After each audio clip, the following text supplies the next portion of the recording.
Hello, everybody. So it's been a while, just because I've been moving and Serp's been busy.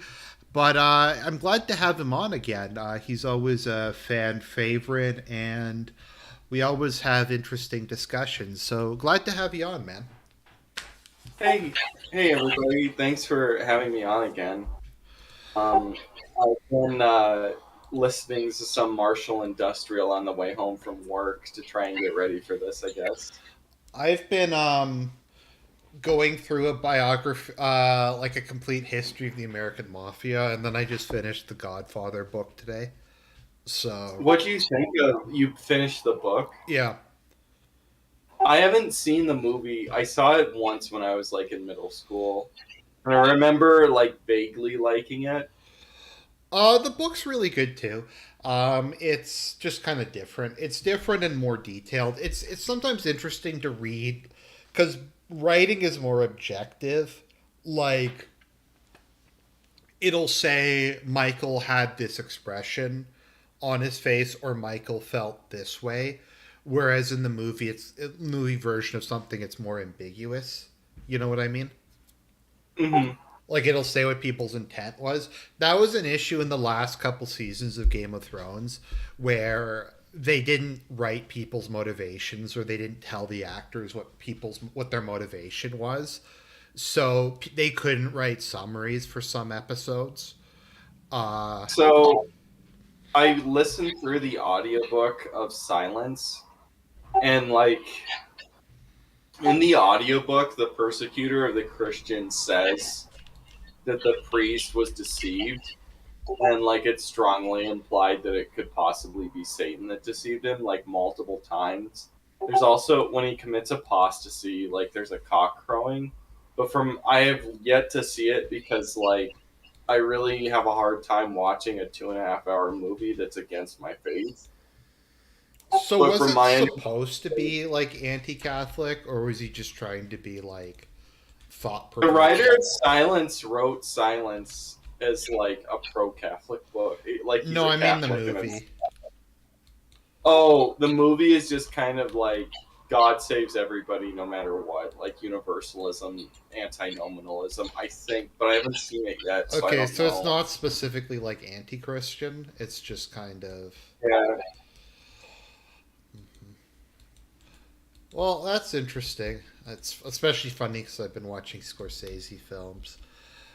But so did you want to talk about? Let's maybe we'll start off with Gorbachev, just because that's kind of the news story of the day.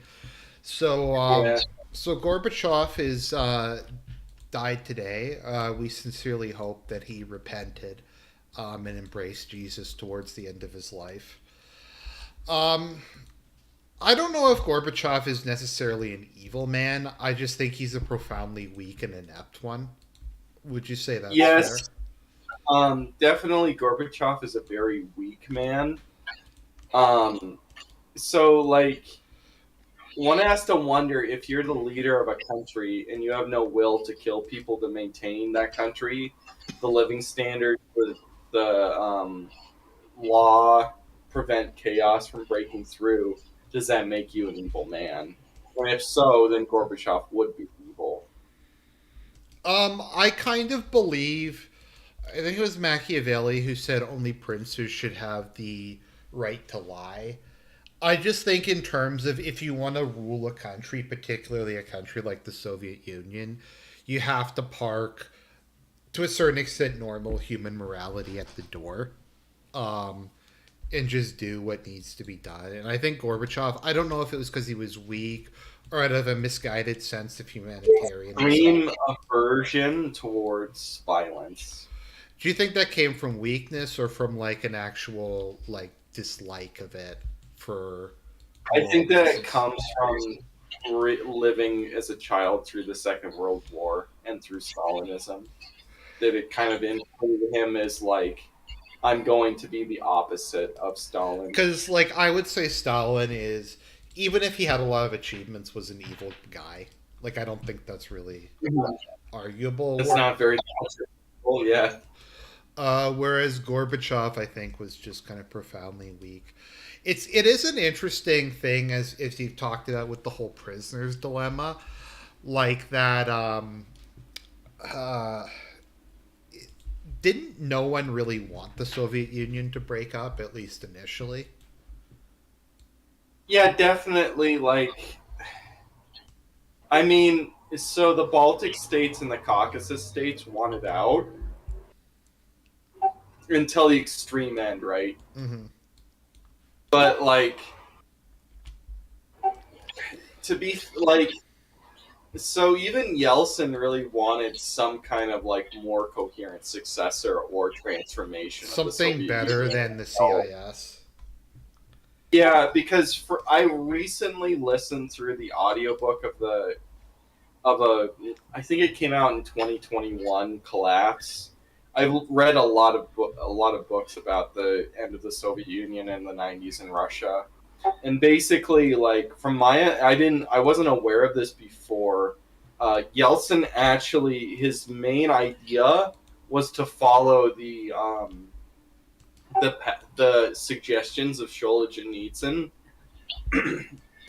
and to have like a successor to the Soviet Union based around Russia, Belarus, Ukraine, and possibly Kazakhstan, and that he was trying to negotiate out of the Soviet Union with these republics.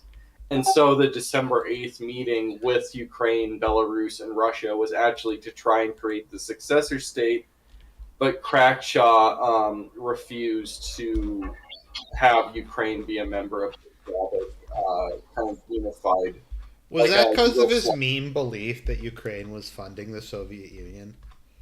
Yes, he did. He did believe that the Ukraine was basically like the financial core of the Soviet Union Was and it was the part of. poorest? So like the so as we're about to see, since Nord Stream has been shut off, Uh huh.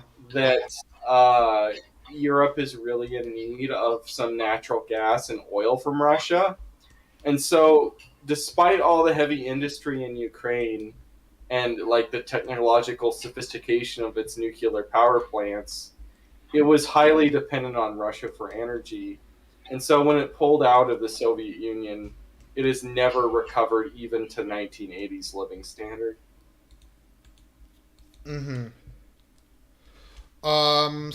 Constantine Martelli says it was the largest receiver of Gibbs, even more so than the Central Asian republics. I don't know if that's true. I thought the Central Asian republics were basically like fed and completely funded by Russia, and that's why Yeltsin wanted to leave the Soviet Union. I would imagine. You know what it probably was? Russia probably spent more on Ukraine because they were trying to actually develop it, whereas the Central Asian republics were probably just like backwaters that they just gave welfare checks to, but If I didn't really. remember correctly, um, Uzbekistan lied so heavily about their cotton crops that the central administration had to use their spy satellites to like measure the cotton crops in Uzbekistan because it was so corrupt and unreliable. Right. Um. Oh, apparently, the UN says that China may have committed crimes against humanity in Xinjiang to Uyghurs. Maybe I'm a cock, but I actually kind of feel bad for the Uyghurs. Uyghurs. I don't know. From what I heard, they're basically banned from having kids right now. I mean, it is their natural homeland, isn't it? Like they aren't like that's where I they're mean, from. they've been like independent numerous times throughout history, and it's their natural homeland, and that they were conquered by Mao. I don't think it's really they're really well. I mean, they're a tiny minority. They aren't a threat to the Chinese state. Also, China's just Uh, I mean, there were Islamic insurgents there for I mean the most of recent history. They were right. fighting against the PRC. Okay, that's true. So I think we have a bit more clarity. Sorry, transitioning to the Ukraine. I think we have a bit more clarity on what exactly Russia wants in the Ukraine. Have you been keeping up with the like referendums they're going to be having later No, this month? you're actually more well versed than me on what's going on there. Okay, let me see here. So the two Donbass republics say they're going to have referendums to join Russia.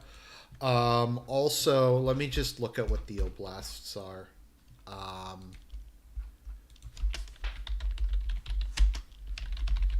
it's like the three oblasts that would connect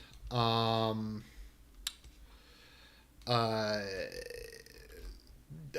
Crimea to what's it called? To the rest of Russia. So it looks like they're going to be just annexing everything west of the whatever. Um, I'm just trying to. If you just want to say something, I'm just trying to find this. Oh, I was just gonna say, I wonder if Russia has allowed their basically. I wonder if Ukraine is truly up to having this World War One trench warfare, or if Russia's just waiting for the winter and the economic chaos to instill throughout Europe from the cutoff of the gas. And then they'll have a second massive offensive. Okay, so Kherson, um, Zaporizhzhia.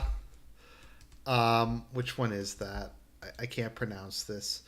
That's okay. That's the one next to one of the Donbass republics and above Crimea. They're also talking about the Kharkov Oblast. So at the moment, there's one, two, three, four, five. There's going to be six referendums in the foreseeable future. Um, Kharkov might take a little while to because they haven't conquered most of it, but they're planning on Kherson, Mykolaiv, and that other place. So Russia will more or less have everything. That's almost everything. What east of the Dnieper? So Uh, they're trying to advance to the Dnieper, is what you're saying? yeah, I mean, I'm looking at it. The oblast that they're going to hold referendums in is most of that eastern and southeastern Ukraine. I don't think they've really made much progress in the north. They're launching a. The Ukrainians are launching a huge counteroffensive in the southern In Ukraine. person?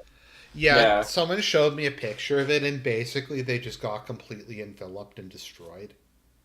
Yeah, Um, they did. If you've been watching the live UA map, they've been routed. didn't they like just go really deep into Russian occupied territory without like supply lines? I don't know. So basically, once the war slowed down, and then there was just the complete chaos of the fog of war, and it was really unclear. I stopped following it day to day because I kind of considered both Ukrainian and Russian news outlets as unreliable. Yeah, that's true.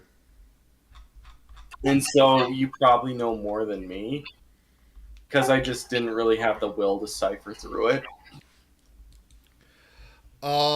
Yeah, Probably lame to say on the stream, but I'm just trying to find like just some of the co-posting from the Ukraine.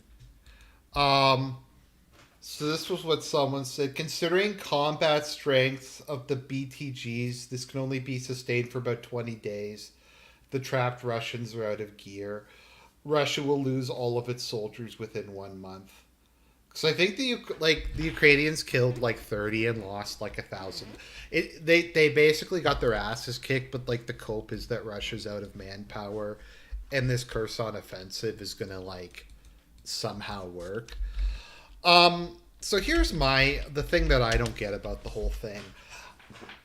It's got to be really logistically difficult to have to deal with like all these different like piecemeal Western arm weapon systems because they're getting like Mhm. 5 of this, 10 of that. Like managing the ammunition and spare parts and training must be a nightmare. Because aren't they just sending them in Oh like yeah. little bits and pieces here and there? I don't know, like the way that the U.S. Congress approves aid, it's like $1 billion this week, 3 billion this week, three. It's, I mean, I think that Ukraine has gotten more aid than Israel has for like the past 10 or 20 years at this point. Yeah, let me take a look at the list. The Australian government.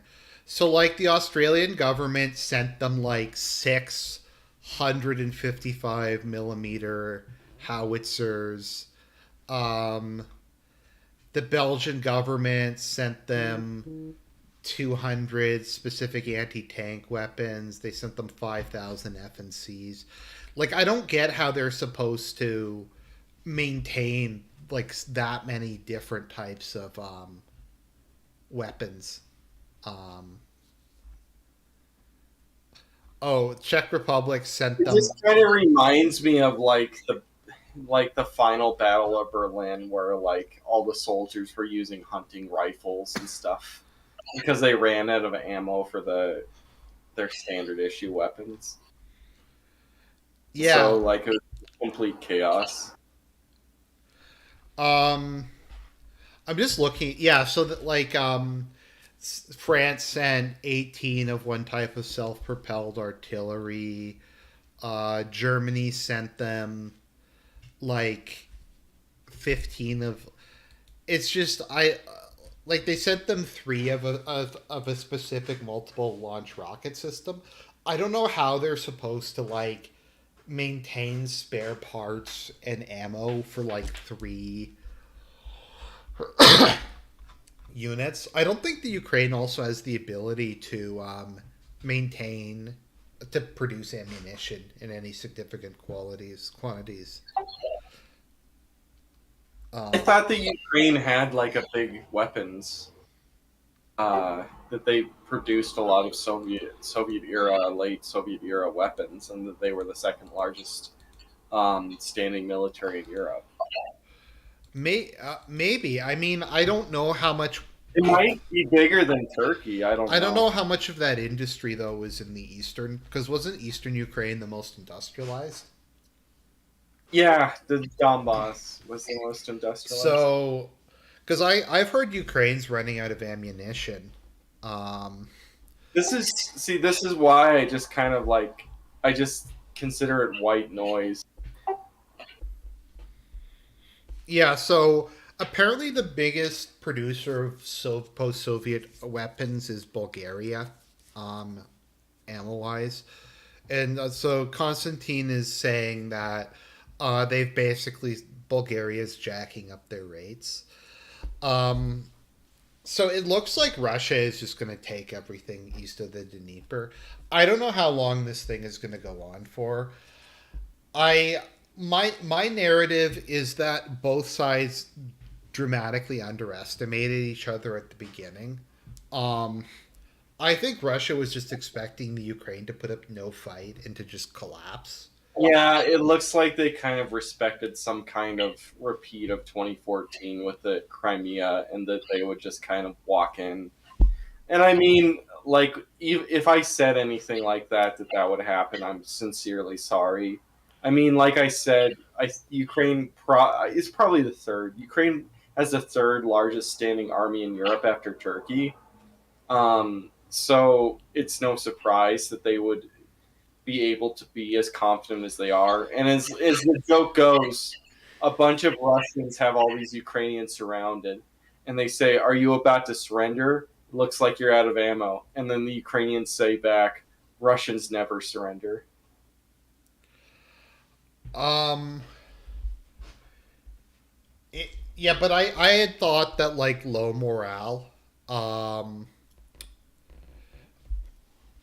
and I still think if Russia had have done like a YOLO offensive and just gone like full in at the beginning, Instead of the 200,000, they went 1.5 million or whatever. or just double that, and I feel like they like the Kiev, like I think the Kiev offensive was just like a feint, but I feel like if they had have just That's thrown, been sorry, shown, hasn't it? like if they had have They thrown, abandoned all the advancements from the Kiev offensive. I think even if they had sent like 100 or 200,000 more people into the south, they probably could have done more damage there. Because to my knowledge, that the Ukraine has virtually like nothing in the south. Um, so I don't know. I think Russia's just decided that they can win an attritional war. Um, So, okay, here is from what I've seen, what I think is going on. The Kiev offensive was abandoned because it was seen as too costly because I think the Ukrainians were defending Kiev really hard and that they didn't want to approach into the city of Kiev itself, lest it be another, literally a Kiev from World War II, I guess. I mean, yeah. Stalingrad, but Kiev itself was pretty hard to take. Mm-hmm. But and second of all, Belarus is more effective as like a, what would you call it? Like a ally which is not in the war, which you can trade through, Mm-hmm. a proc, if you will. And so instead of having the supply lines through Belarus and having, because Lukashenko, it seemed, was pretty eager to try and help Putin actually in the war in Ukraine. Ironically enough, it seems that he that Belarus is more effective as a proxy for trading if Russia has direct sanctions upon itself. So that was kind of the idea. And so that's why I think they abandoned the Kiev offensive. And then my second hunch is that Russia is waiting through the non-winter, and when most of Europe is having even more severe energy crises in the winter, they'll launch another massive offensive during the winter. Mm-hmm. Because I don't know if Ukraine is. I mean, Zelensky's were like Russia has to surrender Crimea for a peace as part of a peace treaty is just like retarded. That's not going to happen. There's no. I mean, let's put it like this: we talked about Gorbachev. Gorbachev supported Putin's annexation of Crimea. Mm-hmm. There's probably almost no Russians that don't support the annexation of Crimea. Mm-hmm. To a certain extent, I kind of view Russia's strategy as similar to Israel's in Palestine, is to try and take as much land as they can over the long term as they possibly can, Mm-hmm. and that on the short term it will basically be do this, do that, do this, do that. What is more beneficial in the short term, but the long term is to try and move westward. Right. Kind of see them similar to Ukraine, or sorry, is to Israel in that respect. That like Israel's long term goal is to just take as much land from Palestine as possible, and Russia's is to take as much land from Ukraine as possible. Mm-hmm. Okay, so I think that covers that. Now, you recently made a video called Post-Liberalism, which I thought was very interesting. Do you want to maybe just kind of explain what your thesis is, just for the audience? Okay, so it's really interesting. It's ironic that we make this video and this stream about post liberalism after Biden's speech, where he tries to mimic, he visually was mimicking various totalitarian regimes such as Nazi Germany or um, China or the Soviet Union, right? The red and black colored speech last night Mm-hmm. and all these dark Biden memes and stuff. The theory of post liberalism, which I've kind of posted, is that, and this goes with my idea of the, democratic like backslide, is that after the Cold War, and the so-called like victory of liberalism of the world, the end of history, liberalism became the default ideological lens which all governments kind of like pose themselves. I mean, there's a few like China and North Korea's Juche and Iran's Shahs and the Taliban and stuff that aren't liberal, but by and large, Well, China accepted a market economy and becoming part of the global economic system. yeah. So basically, 90% of states around the world either are liberal democracies or pretend to be liberal democracies. And so we live in this era of liberalism. So if you're going to have a dictatorship, you're going to pretend to be Oh, liberal. Cuba's And as legalizing gay marriage in a couple months. who is? Cuba. Oh, I thought they already legalized gay marriage. They paved the way for it. I think they're having a referendum to completely legalize it. Okay, but anyway, getting back to the point. So if you're going to have a dictatorship, you're going to pay homage Homage. to Homage. homage to liberal democracy, and so like Putin, I mean, I would say it appears that that there isn't a legitimate democracy going on there, that the elections are rigged to a certain extent. But even Lukashenko like does this, where they pay homage to democracy. This is what happens in Venezuela. They do it. They play homage to liberal democracy, even if they're not. And then, as the consequences of mass immigration go into the Western countries and they're collapsing, they're becoming dictatorships as well, and they could be called post-liberal. That is, they identify as liberalism. I mean, I'm speaking out of the American context, but they identify as Biden's regime identifies as liberal, and the Democratic Party identifies as liberal, but they have no. It's really a linguistic shift where they identify as liberal, but liberal now is basically a dictatorship, and that it's almost like the Cultural Revolution, where a totalitarianism where no aspect of society is non-political, and that they want to have rigged elections where the the left wing party, right, which is pro market, will have a perpetual dictatorship. So these type of regimes become post liberal. They call themselves liberal, and they identify with the Western trajectory of liberalism, but they are explicitly anti-democratic. Right. So just because I rewatched your video today in preparation for this, so I think one of the principles of liberalism, and this was, I think modern social liberalism is a bit different, but I'd say even with regards to that and social democracy, the idea was fundamentally equality, at least equality of rights. So, like equality before the law, not favoring the rich over the poor. That also translated in some contexts into things like labor rights. Um, the idea was to create kind of a level playing field in which people could prosper. Would you say that's accurate or? Yeah, the idea that like there's this neutrality for religion, there's this neutrality for your beliefs.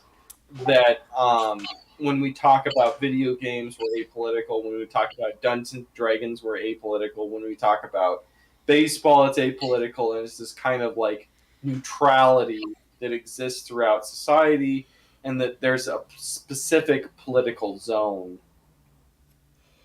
Like it's cringy, but the old like kind of definitive statement of classical liberalism is I disagree with what you say, but I'll fight to the death to defend your right to say it. Um, like I feel like the idea of criminalizing It's I think a little different when it was with communism, but of criminalizing what is often like fairly mainstream political views is something relatively recent, at least to the extent that they are today. But there's stuff like that, equality before the law. So not Jim is saying was it ever really neutral? No, though. No, it wasn't. But the point is, rhetorically speaking, that's what they said, and that's thought that what they thought they were achieving. Even when you look into like early welfare and early social liberalism and some aspects of affirmative action, the initial thing was we're trying to make a level playing field. We're trying to help give a hand up, and that's just not it anymore. Now it's just we want to punish white people. Um, would you agree with that, Serp? Or Yeah, I'm not a liberal. I am. I don't know. I guess like I'll identify as far right here, just to Mhm. be to be prudent or whatever. But like, there was a definite time in my lifetime where you could say black people go to jail more, and that is because they commit more crimes, and that you would not you would like keep your job. Mhm. Like you couldn't say Germany was right and the Holocaust never happened and keep your job. But like the level of closed discourse and politicization of everything did not exist 10 years ago, right? You know, in 20 in 2012, if you wanted to talk about comic books, you didn't your comic book wasn't a bad comic book if every single main character was straight, right? Like I know a lot of people were criticizing Top Gun Maverick for being out of touch with the American people and out of touch with the current movie market. Um, despite it Even making though it had like pretty like it was pretty feminist and like female warriors and yeah, but I mean, a multiracial military and everything. I mean, despite the fact that it made it like a ton of money and it was like I think the top grossing movie of the year, people were saying that like it's out of touch. They shouldn't have done it. It was a stupid decision. Constantine says you could fly the Dixie flag and no one would bat an eye. Yeah, like Dukes of Yes, you Hazard. could.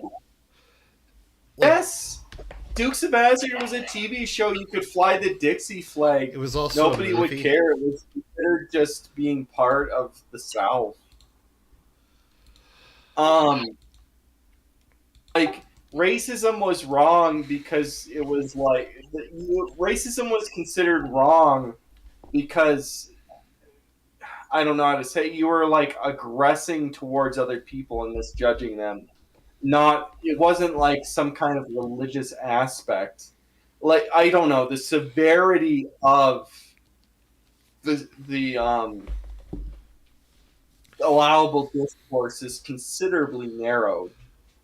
Also, the conception that everything has to be there has to be a continual political campaign that requires the active participation of every member of society is something Mhm. that is very common in like fascist or particularly like part of Maoist China It, is there was always an now it's kind of thing that comes to mind, right? Instantly. there's always an ongoing political campaign that everybody has to take part of, um, and it's just constant, and every single aspect of society is 100% political. Like during Maoist China, Deng got rid of this because it was stupid. But there used to be a communist party overseer in like every workplace to basically make sure that like the day-to-day operations were in line with communist theory. Um, Mhm. and I mean, we have Well, commissars who okay, do that so too. like the Brezhnev Soviet Union, right? You would have like films about Soviet literature or Russian literature and Russian folk tales and just history, and it would just be that. And But sci-fi. yeah, and sci-fi like Solaris. Um, but going to Maoist China and the Stalinist, well, Stalin not really, but Maoism definitely. Every single film had to be about about communism and Maoism.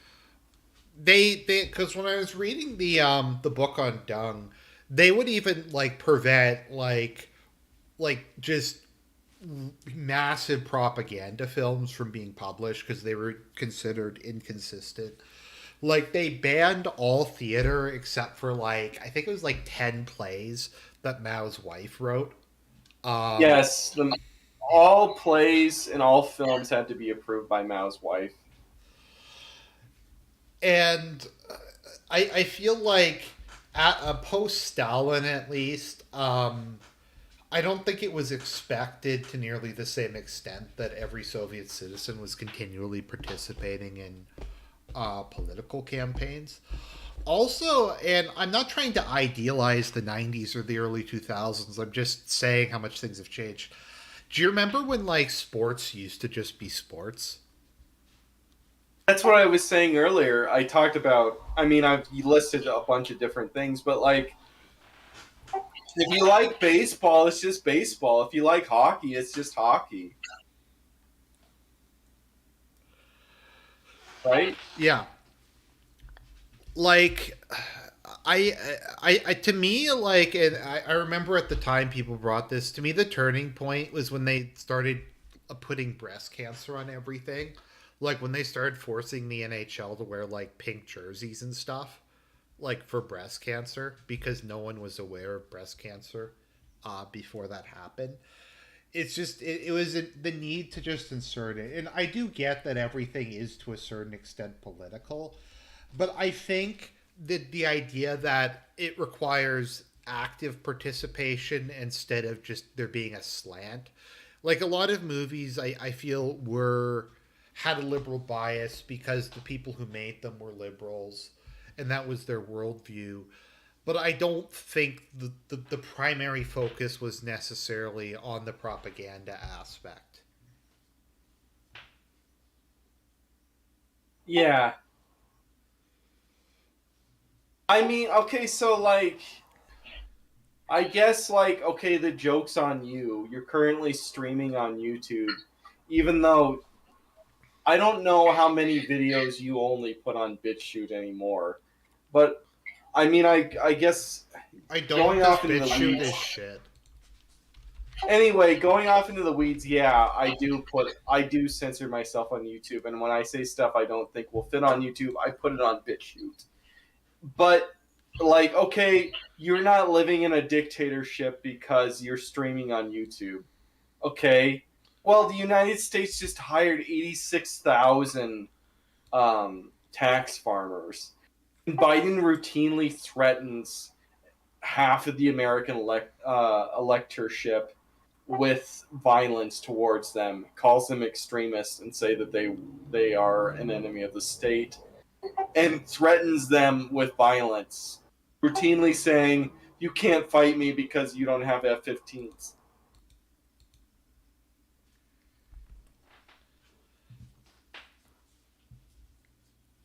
I mean, there's certain events that occurred in November in a certain year that would point towards the United States being less than a democracy. And as we're seeing more and more happening in rhetoric, we should assume that America is transitioning out of a democracy. And what more is there to call this system than post-liberalism, which has a exclusive caste system, racially and sexually morphized? Because I do think even if it wasn't always the case, and you had like shenanigans during the Kennedy election, I think there was at least. So I think there's a difference between something being kind of okay. So I think under liberalism, there's a certain moral standard that was expected, even if it wasn't lived up to.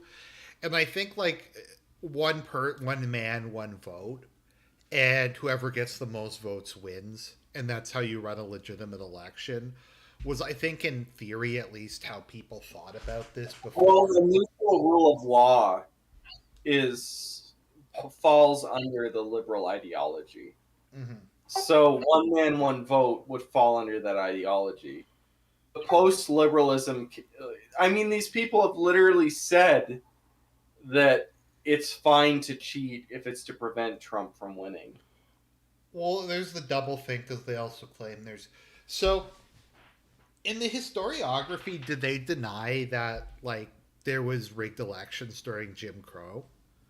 Because they're taking the narrative that there's never been voter fraud in U.S. history.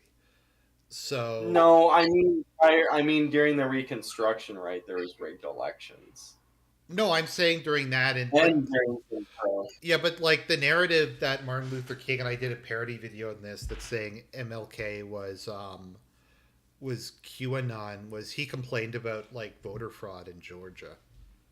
Um, and now, as you said in your video, it's viewed as being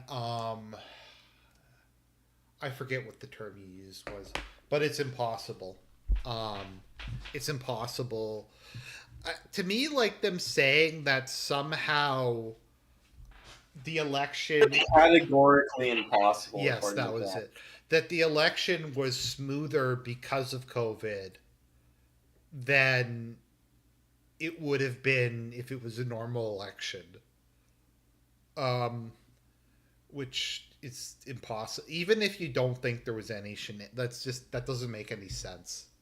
That they could roll out a completely new election system in like 3 months and it would somehow work better. Um, I don't know. I think even like if there is no shenanigans in the U.S., the election system is like a third world country. Like I remember when they were having the Pennsylvania primaries, um, they locked themselves out of their computers, so it was so like they couldn't count the votes, um, and it got delayed like a week or two.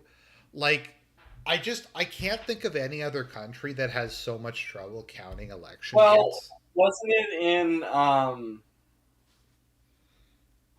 in Georgia? Didn't the votes get flooded, and they got stuck under a flooded pipe, and then they're counted anyway? Yeah, the burst pipers, as I Yeah, call them. in Alabama. No, but like in the no, this was like the primary Dr. Oz one.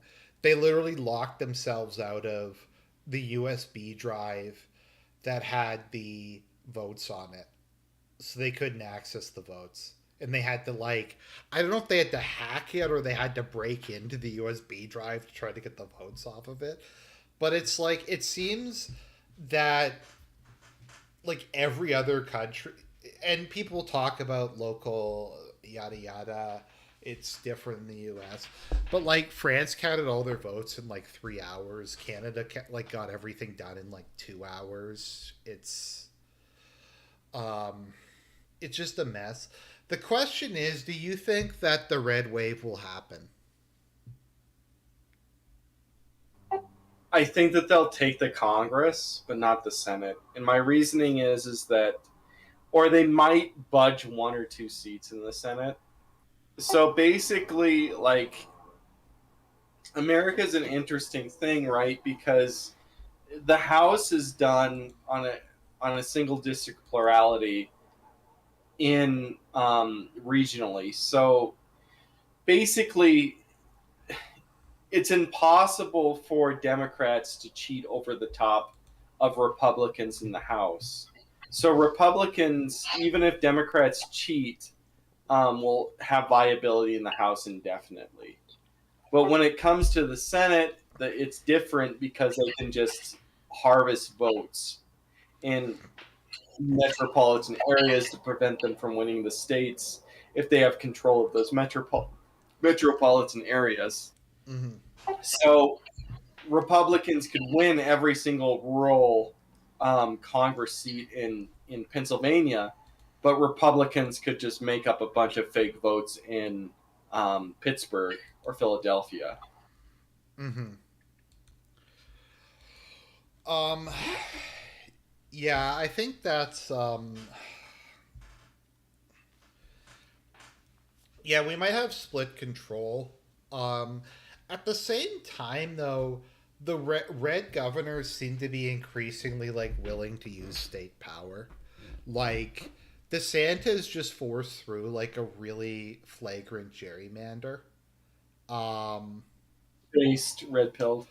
like I think they were gonna do a fair one, and he just told them you're gonna fucking rig it, so we will just win every like upcoming election. And I think they're doing that in a bunch of different states, or they're just passing like other laws, um, to try to like use state power. I mean, like here, sorry if this is a slight digression. I don't think like Roe v. Wade being overturned is going to hurt the Republicans at all. Um, if anything, I think it's going to help them. Well, I mean, I've yet to vote for a third party. I'm not that old. But, I mean, I have to vote for them after that, right? Well, they actually did something. Like, I mean, so what I would say is, like, I'm not a Republican because it's a joke. They'll never overturn it. But they did. So I guess I'm caught with my pants down and I have to support I them. mean, like you can say what you want about Trump, but he got it done. Reagan didn't get it Mhm. done. Bush didn't get it done. Trump. I always thought I would say repeatedly that this is a trick to get you to vote for them. But they did it. Mm-hmm. Uh, I don't know, like, because I think that people who were pro-abortion probably didn't vote Republican anyways. I mean, I'm sure that there's some of them.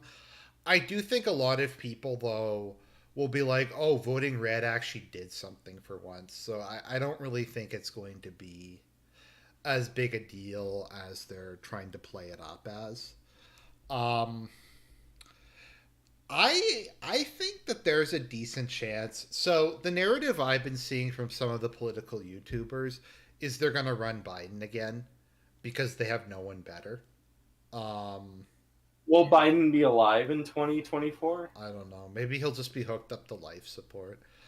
I mean, the only other person is like Gavin Newsom. I don't think anybody likes Gavin Newsom. Yeah. Uh, I mean, I think Trump is going to run again. Well, no, if he's still alive. I thought he's basically declared he's going to run again. Yeah, he's going to run again. Um, I wonder who will be his VP. Um, Did you just make his own son his VP? he should. That would be based if he just did that. But like, there has been some pretty interesting. Like, I had thought a lot of states were gone or everything was just going to indefinitely drift leftward. But like, Wisconsin's a red state now. Ohio's a red state. Indiana is. Florida's not a purple state anymore. Texas isn't really a purple state anymore. Um, So, so something you have to remember is that so the demographics aren't as accurate as they probably are represented. I mhm. mean, certainly in a negative way. So, like, okay, like, yeah, but there's more illegals there, Serp. Okay, yeah, that's true. But, you know, people identified as white before and they're not identifying as white now. There's a flight from white. And the second thing I was going to say is that as blacks get more and more power and there's more and more black worship within post-liberalism, um, there are uh, Mexican Americans and Cuban Americans that are identifying against blacks, and that it seems that like there are a lot of Mexican Americans and Hispanic, long-term Hispanics and Native American Hispanics in Texas that identify with Texas Tejanos, um, and that the bluing of Texas has been grossly exaggerated. Well, I mean, conservative parties do win in Latin America all the time. Um, Yeah.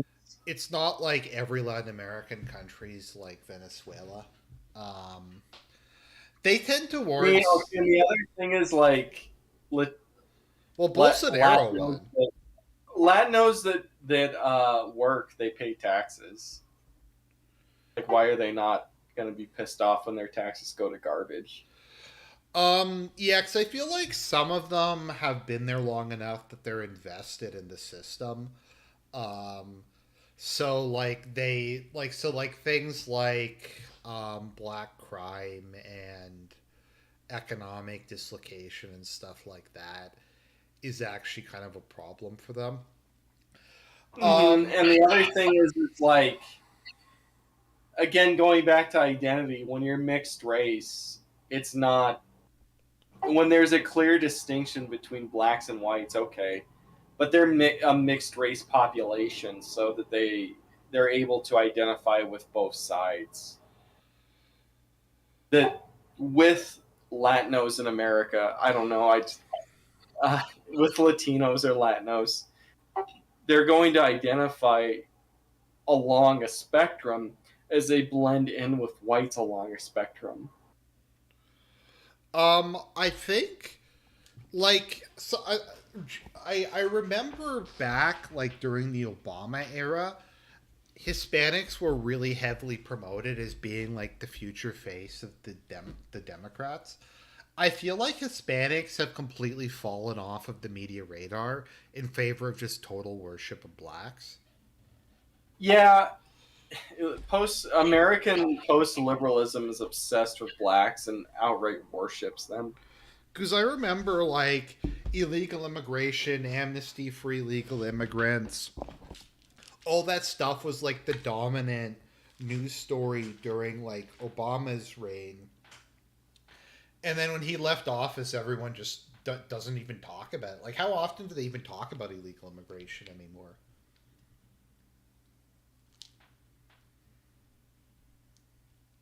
I think it's still a pretty major debate in America. I think it is, but I feel like Hispanics just aren't really mentioned nearly as much as they used to. Well, I mean, they're underrepresented substantially in American film and television.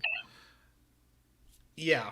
Well, I think they're very underrepresented. Like if you watch movies, you'd think California is 30% black and 70% white. Um, like Instead of, I mean, is it a majority Latin state now? it might be.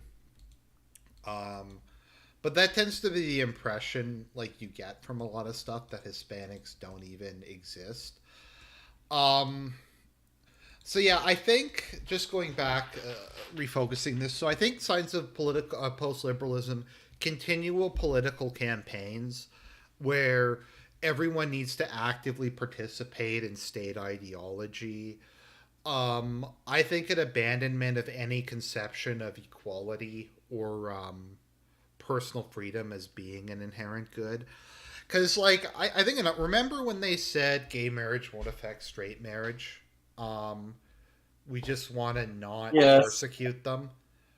We aren't going to uh, do anything about that. And then it just kind of got progressively worse. Like, the example I always want to point out is they force kids, and you brought this up in your post liberalism video, to attend like Native American religious ceremonies in Canadian Yeah, schools. that's very common in Canada. Haven't you been forced to attend them? Yeah, as work things too. Um, there's like mandatory attendance at their religious ceremonies, whereas they've like censoring Christmas and removing God from references to stuff. Um, the insistence on replacing AD with CE, I think, is a good example. Um, My common era and my before common era. yeah, And what is the common era based on? Why is it so common? I think a member of the tribe came up with that one actually. If I memory don't know. I never looked into it. if memory serves, it's really just cringy. But yeah, so I think there's that aspect of it. Um, Economic globalism. I think an acceptance of. I'm trying to think of it. Is it part of the ideology, or is it just a means to an end? Kind of a preference for economic oligarchy, if you know what I mean. Yeah, there's definitely like if you were to put post-liberalism and social liberalism on two different, like if you line them up against each other, you really do come across with like post-liberalism being very supportive of oligarchy and very supportive of um, major corporations. Because I think another one of the more interesting political shifts in my lifetime was what happened with Occupy Wall Street, where like by the end of it, they all became like super pro bank. Like Obama started out like backing them, and then by the end, he was like really pro bank and gave all kinds of money to them. And I remember at the time I was like really pro Occupy Wall Street. And so I'm kind of curious to get your take on this. So what's happening? I don't know the details. Are they forgiving student loan debt, or is that like Looks like that might be happening. It's still kind of like a lot of people really are. I'll believe it when I see it, but it seems like that's happening. But one has to wonder, like, if you take that out of the equation, much of the American economy is supported by student loan debt. So if you start giving forgiveness for that, are you going to? It might just lead to a chasm where the American economy starts collapsing. that's true? I'm gonna be honest though. I actually kind of support it. Um, because I kind of view it as like giving money to like the average person. Like I think it's like a because like remember the fucking massive infrastructure bills they keep passing and none of the money actually gets spent on anything that would help the average person. I'm more sympathetic to it. Also, it's like a form of I don't know. Is there any bigger example of usury than student loan debt in the U.S.? I mean, I'm torn on this, right? Uh huh. Um, I don't support the college system as it exists, and that the college system as it exists is usury. But should we forgive them, or should we not? Like, did they get what they deserved, or should we forgive them for being victims of usury? Well, it's. I mean, there's also the context of them being. So here's how I feel. I think that they were told by basically everybody, their parents, the government, that they needed to go to university to have a future. And I think to a certain extent, you have to limit how responsible they are um, for like their retardation because I think they were given really bad advice by people who they should have been able to trust. I do think though it's so here's what I think. If they're not going to reform like tuitions or universities or deal with endowments or deal with any of the nonsense, I'm against it. I think if they were going to do comprehensive tuition reform, it would be better. I don't like free college though. Um, So, so this is being pushed towards free college, right? uh huh. And I mean, to a certain extent, we have to. I mean, we have to talk about the elephant in the room. Why do we need increasing education? Why was America so literate? Um, 100 years ago, when the majority of people only went through eighth grade.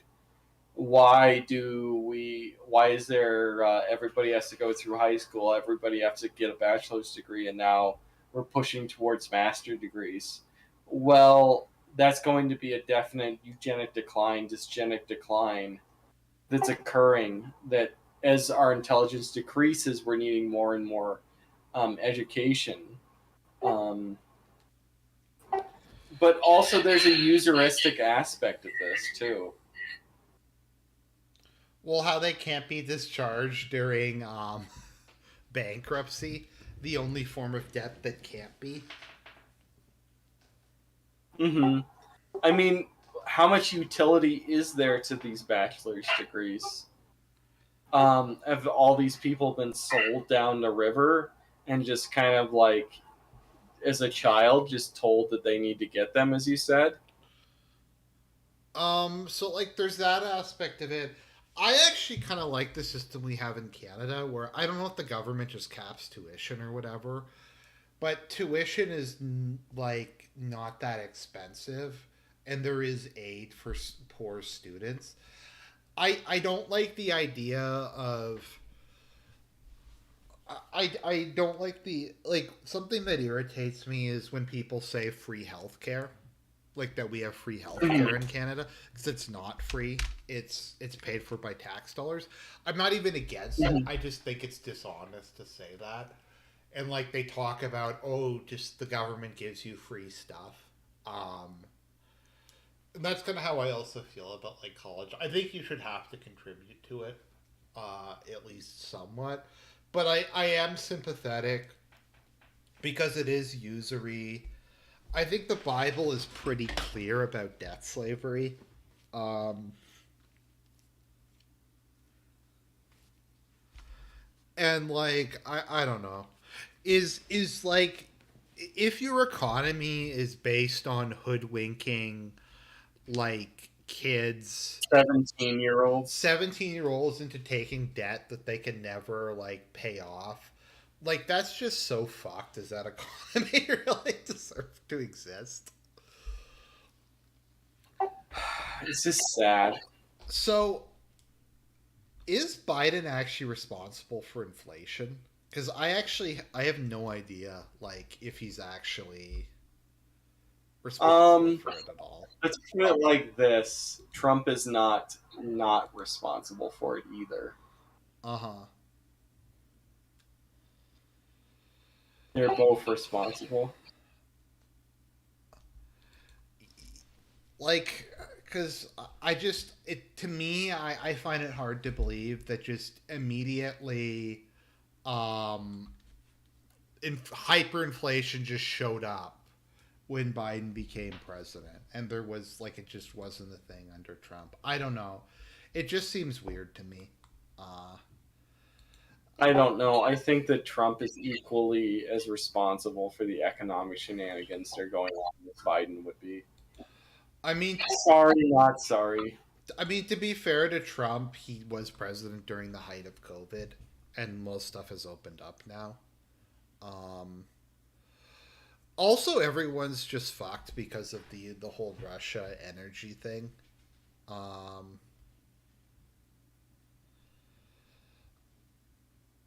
Yep. um, so I don't know. How bad is inflation where you live? I mean, it's a threat. It's not, you can feel it. Have you've been noticing that like things just keep going up?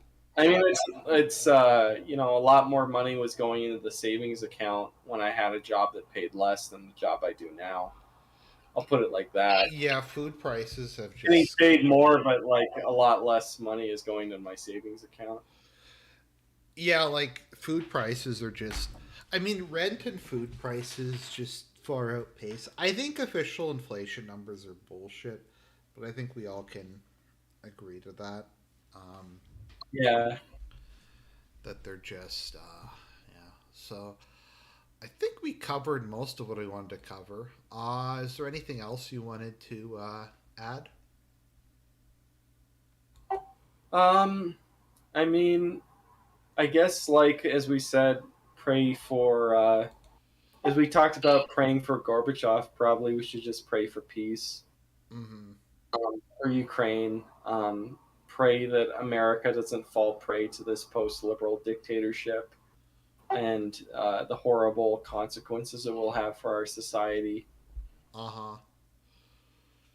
Yep. So thank you everybody for listening. We'll try to have Serp on again soon. Have a great do you have Labor Day this weekend in the US? Yes, this weekend is Labor Day. Yep.